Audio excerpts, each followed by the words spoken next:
sangue. Normalmente, apenas uns 6 litros circulam no corpo de um adulto, mas ele é essencial à vida. Podemos descrever o sangue como o agente que leva oxigênio e nutrientes aos tecidos do corpo, retirando deles o dióxido de carbono e outros resíduos.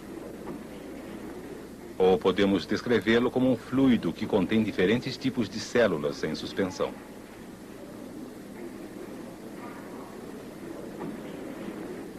Para conhecermos que tipo de fluido ele é, que tipos de células estão em suspensão e como funciona o sistema de transporte de sangue, vamos observá-lo ao microscópio.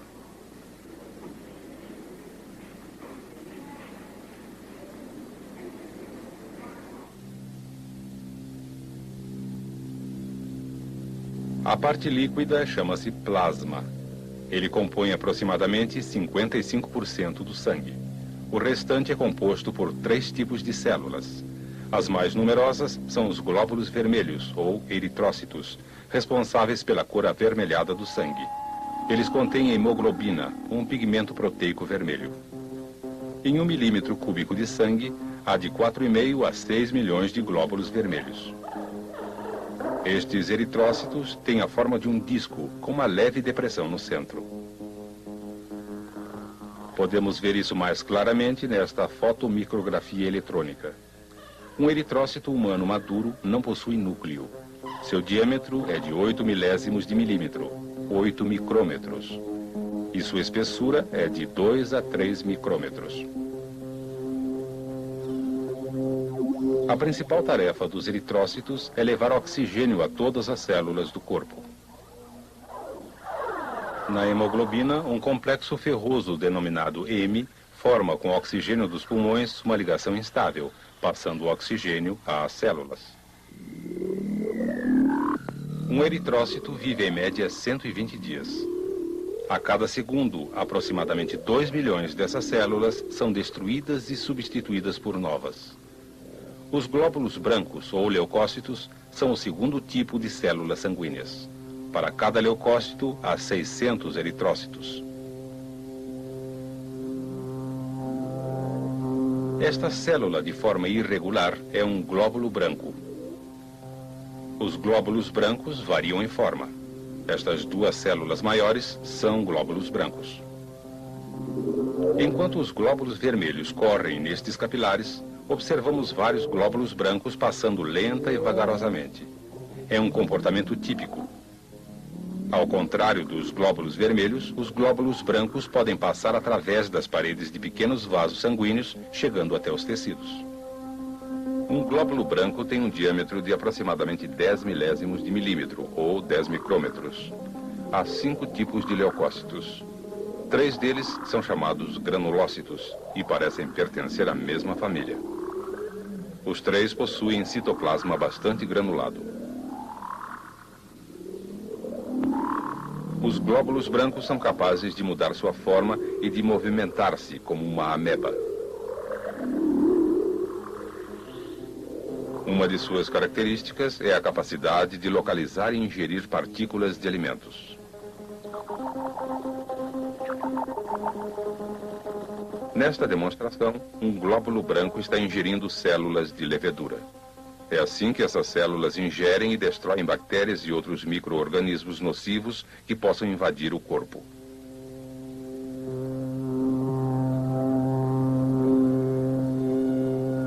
Os glóbulos brancos formam a linha de frente de defesa do corpo humano.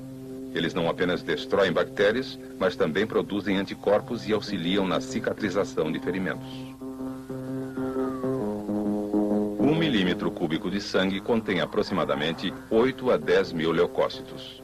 Em qualquer região infectada ou lesada, os glóbulos brancos se concentrarão em grande quantidade, contribuindo para a formação de pus.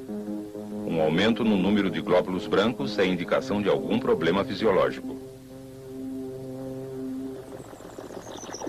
Vamos observar agora o terceiro tipo de componente celular do sangue. A estes glóbulos brancos estão misturados pequenos corpúsculos escuros, as plaquetas sanguíneas. Existem cerca de 300 mil plaquetas em 1 milímetro cúbico de sangue. Uma plaqueta tem aproximadamente 3 micrômetros de diâmetro, mais ou menos um terço do tamanho de um eritrócito, o glóbulo vermelho.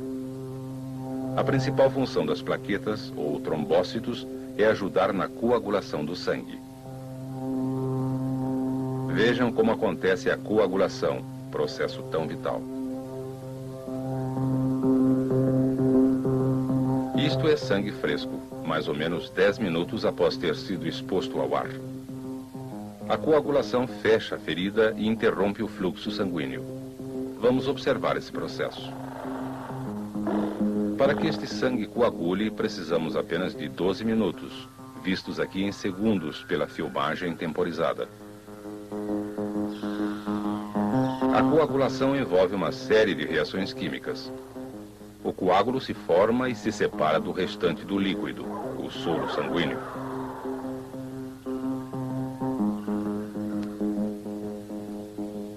Vamos examinar o sangue coagulado.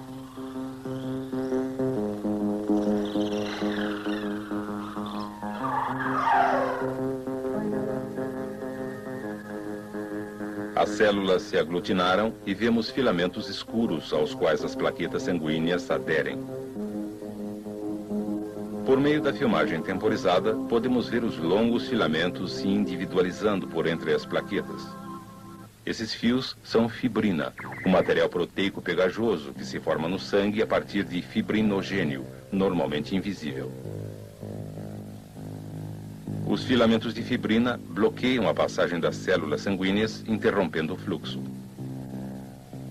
Mas como isso funciona realmente dentro do corpo? Vamos ver uma demonstração na qual um capilar da orelha de um coelho é perfurado.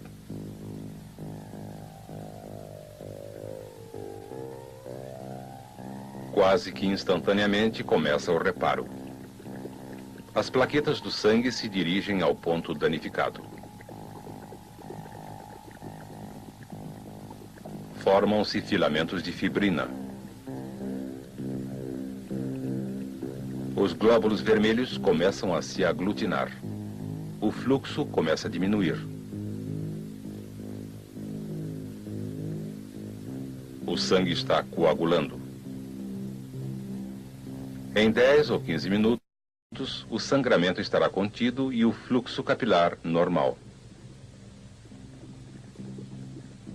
Em uma fotomicrografia eletrônica, o sangue coagulado assemelha-se a leite coalhado. A coagulação é uma das diversas e importantes funções dos 3 tipos de células que compõem o sangue. As plaquetas, que auxiliam a coagulação sanguínea, os glóbulos vermelhos que transportam oxigênio e os glóbulos brancos que destroem as bactérias.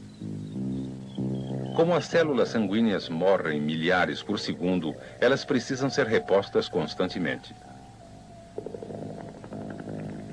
Todas as células sanguíneas se originam nos ossos longos do corpo. A cavidade central de cada um desses ossos é preenchida por medula e vasos sanguíneos atravessam o tecido ósseo.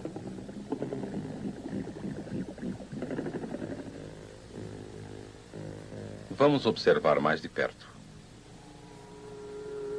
A medula é formada por células indiferenciadas, a partir das quais se desenvolvem os 3 tipos de células sanguíneas.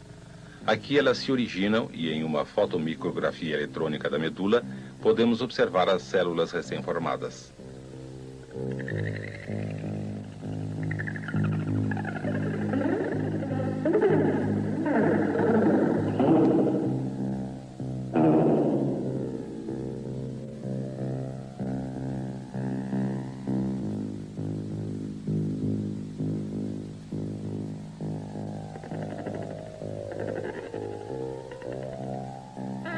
Mas esses 3 componentes celulares formam apenas 45% do sangue.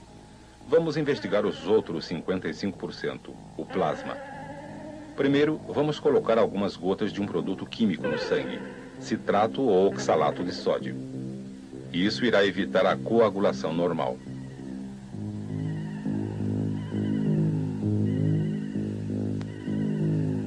A descoberta desses anticoagulantes tornou possível o armazenamento do sangue em bancos de sangue e seu uso em transfusões.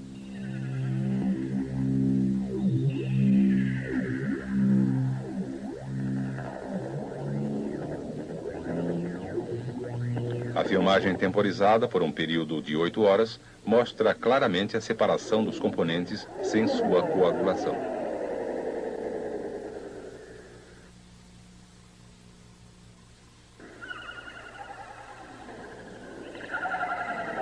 Na parte superior, o plasma sanguíneo e os 3 tipos de células sanguíneas embaixo.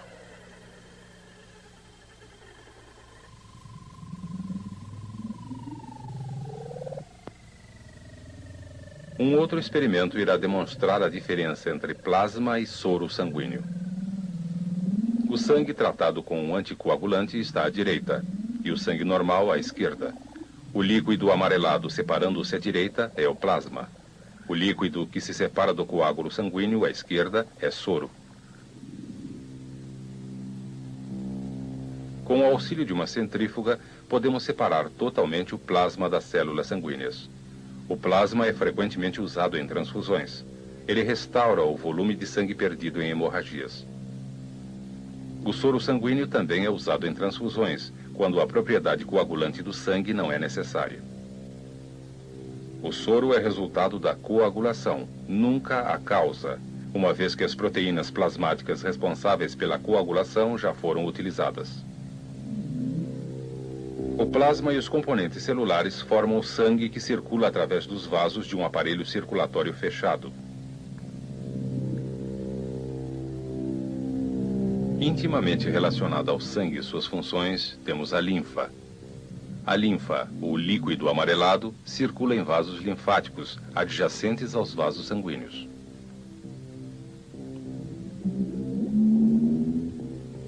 Eis uma ilustração de como os glóbulos brancos, representados em azul, e o plasma em laranja, escapam dos capilares que retêm os eritrócitos, ou glóbulos vermelhos, e as plaquetas. Os 2 componentes, glóbulos brancos e plasma, formam a linfa.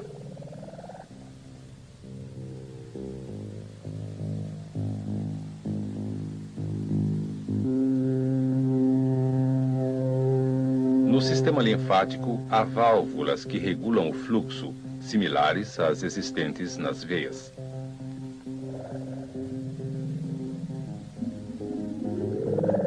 Os vasos linfáticos dilatam-se, formando nódulos. Estes contêm glóbulos brancos que removem bactérias e outros materiais estranhos. Uma infecção pode fazer inchar esses nódulos, no pescoço ou nas axilas. A linfa e o sangue entram em contato através da troca de líquido intersticial, que é a parte do plasma que passa através das paredes capilares. Esse plasma filtrado, ou líquido intersticial, banha as células do corpo. Através dos capilares do sistema linfático, o líquido intersticial volta ao sangue. Juntos, a linfa, o líquido intersticial e o sangue mantêm a homeostase, condição de estabilidade interna do corpo que o mantém independente de seu ambiente externo.